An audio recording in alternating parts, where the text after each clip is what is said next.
Hello YouTube, this is Shadow Hero 90 and allow me to welcome you to my show, Sexism in Movies and TV. Now there are three reasons as to why I do this show.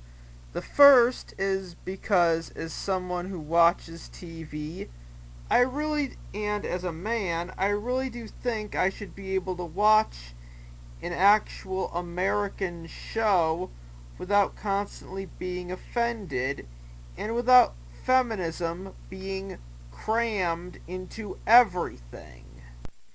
The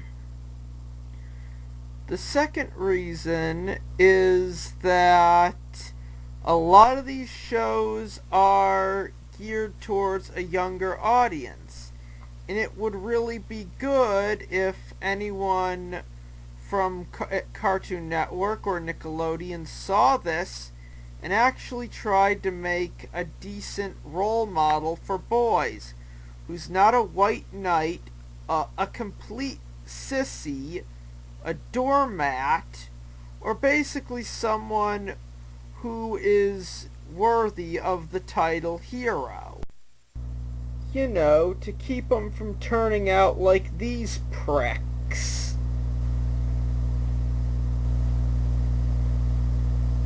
Doormats and losers like these chumps. And my third reason for doing this show is because, I'll just say it, they're aimed towards children. And kids are very impressionable. If you put the wrong stuff in a show for kids, it's gonna send a lot of really messed up messages. Like convincing a boy that basically trying to have anything that's meant to be his is somehow a crime, or wanting time to himself is somehow a crime, or basically a little girl being convinced that she can assault neighborhood boys, younger brothers, and any little kid or male who's weaker than her, and that there will be no consequences. In fact, a lot of these shows do teach girls that they can do whatever they want and consequences do not apply to them. So, with that being said, feel free to enjoy the review.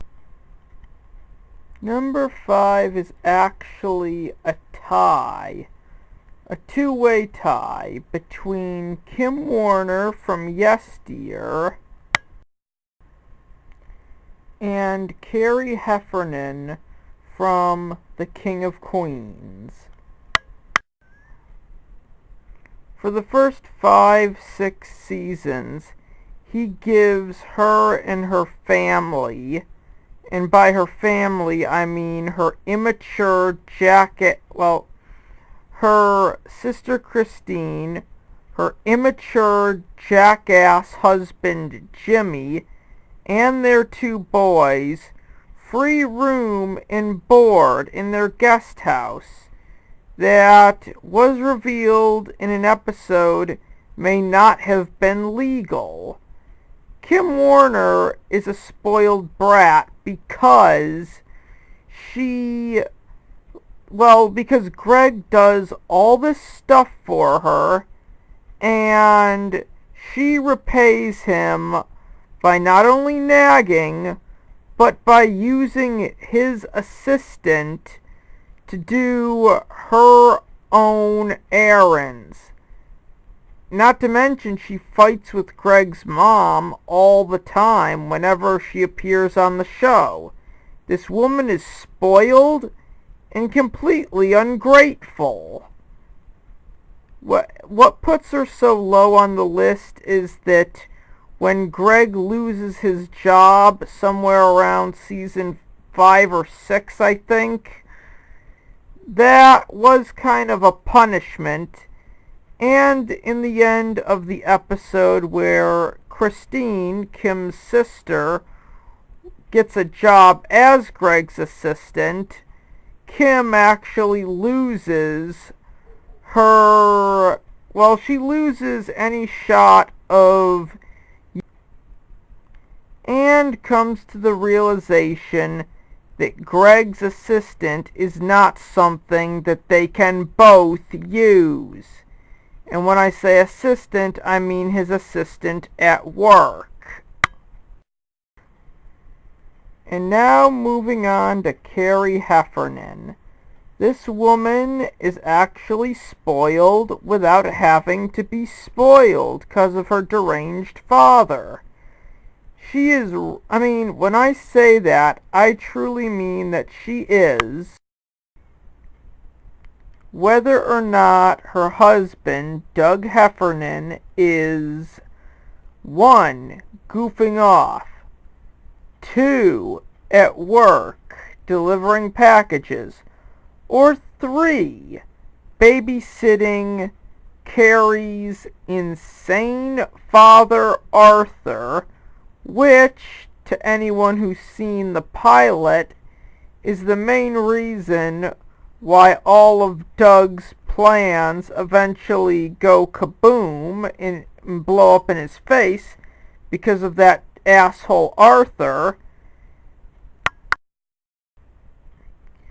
In the pilot, Arthur offered to be sent to an old folks' home. Carrie didn't want him to go to an old folks' home. She wanted them to live together. She wanted him to live with her and Doug.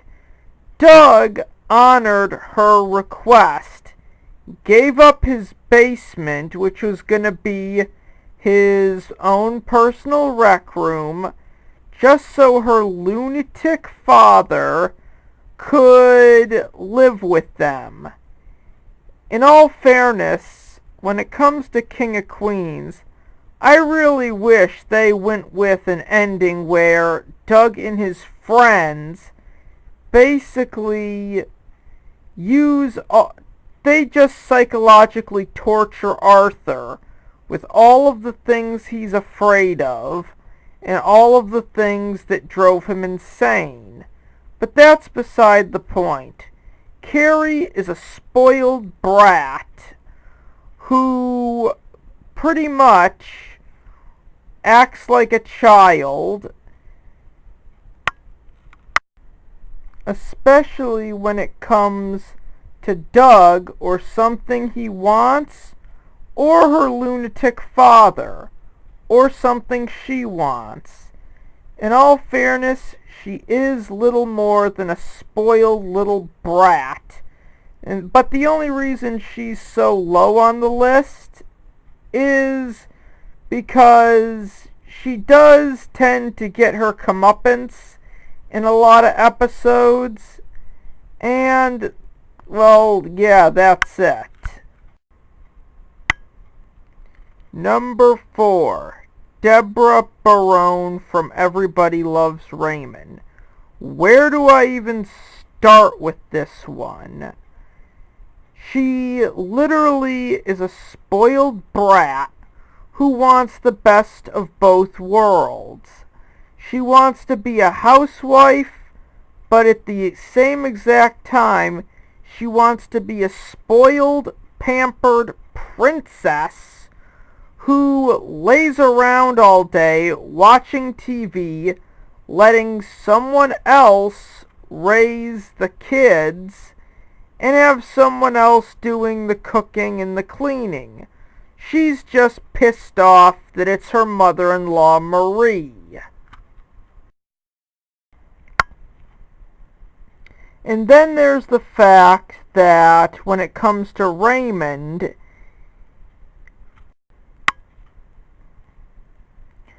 she does not let him have any fun at all. He has to sneak off with his friends in order to have fun. And he does do a job that, in his own words,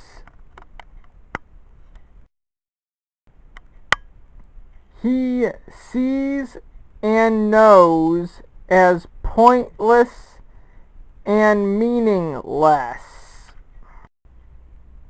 And after doing that pointless and meaningless job, he literally has to bend over backwards just to get some free time to go golfing or do whatever insert fun activity here with his friends and brother. And the truth is, while Raymond is busting his ass at that pointless and meaningless job, Debra she's a terrible cook, she does not clean, and then she has the nerve to get upset when Marie shows up to do the cooking and the cleaning. And then there's kind of the big fact that if this is such a big deal, why are they even a couple? Shouldn't they have gotten a divorce by this point? But what would have been really funny, and when I say funny I mean season finale kind of funny, would be as if Raymond got fed up with Debra's bullshit and cut up her credit cards. I'm pretty sure that would drive her to kill him. And I'm pretty sure you're going to be surprised that coming in at number 3 is Lois Griffin.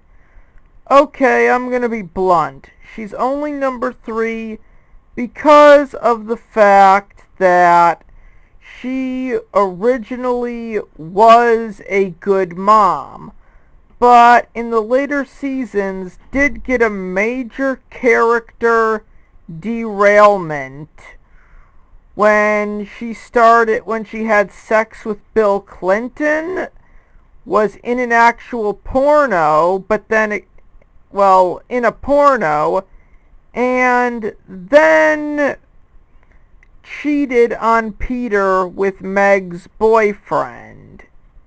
Not to mention the fact that she has all the problems that Carrie and Debra do. Entries 5 and 4 in this list. She doesn't like Peter having fun, and essentially Peter has to bend over backwards to have fun, even though he's able to pull down a decent job in the later seasons. Lois Griffin is a perfect example of the spoiled rich girl who had a very sexual past, slept with a lot of men, and then basically just wants to get married and be a housewife so that she can create the illusion that none of the stuff she did as a teenager and in her early 20s ever happened.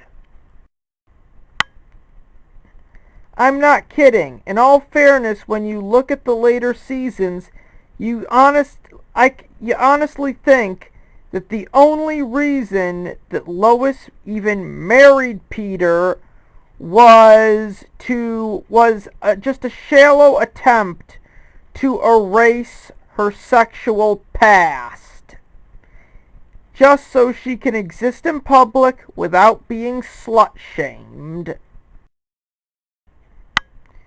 Okay, coming in at number 2 is Marge Simpson.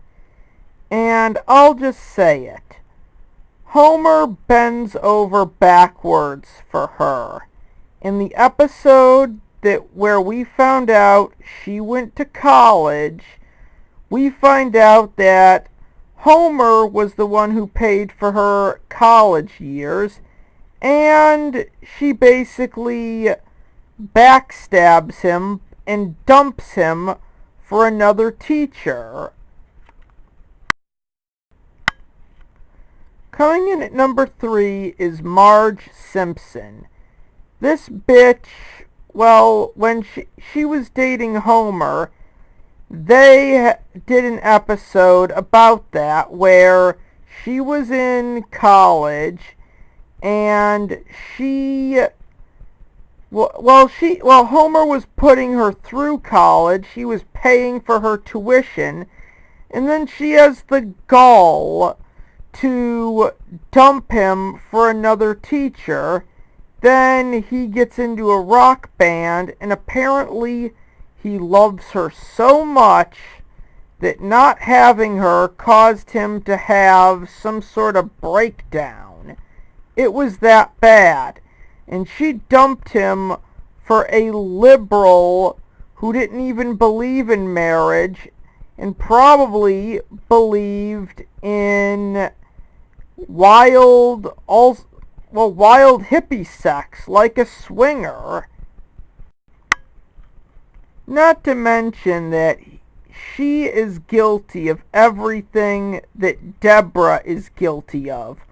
Homer Simpson literally has a well-paying job.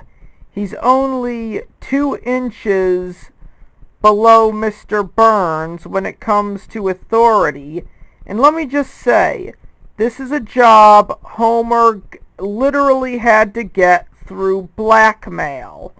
Just watch the episode Maggie Makes 3 and you'll get it.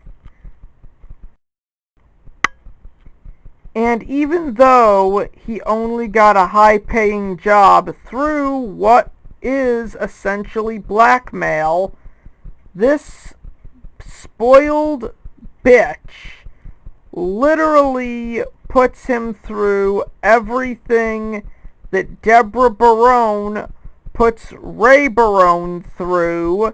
She gets pissed off at the fact that he wants time to hang out with his friends and doesn't really want to do housework.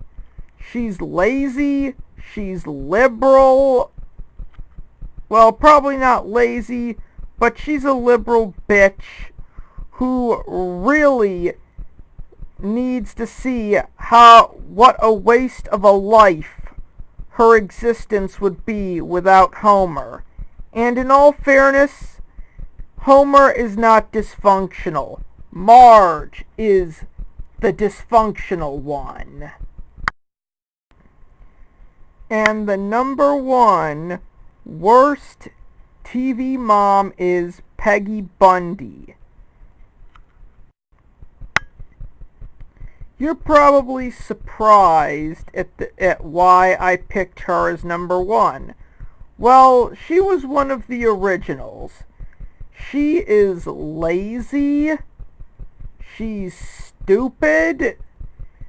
She basically treats her husband like crap, even though his life is hell. And she basically acts like her kids don't even exist. All she does is sit around on the couch eating bonbons all day. She doesn't cook, she doesn't clean, she just sits around eating bonbons like a pig. And worst of all is that she wants Al Bundy, her husband, to pleasure her when she refuses to keep up her appearance.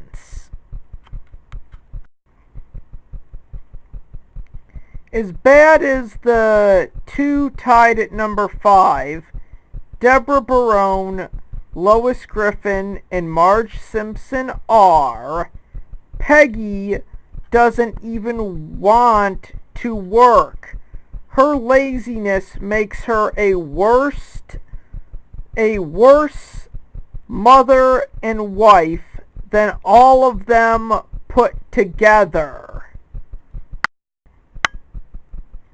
Not to mention, there was one episode where she literally humiliates Al by making him into the worldwide sensation Mr. Empty Mr. Empty Pants.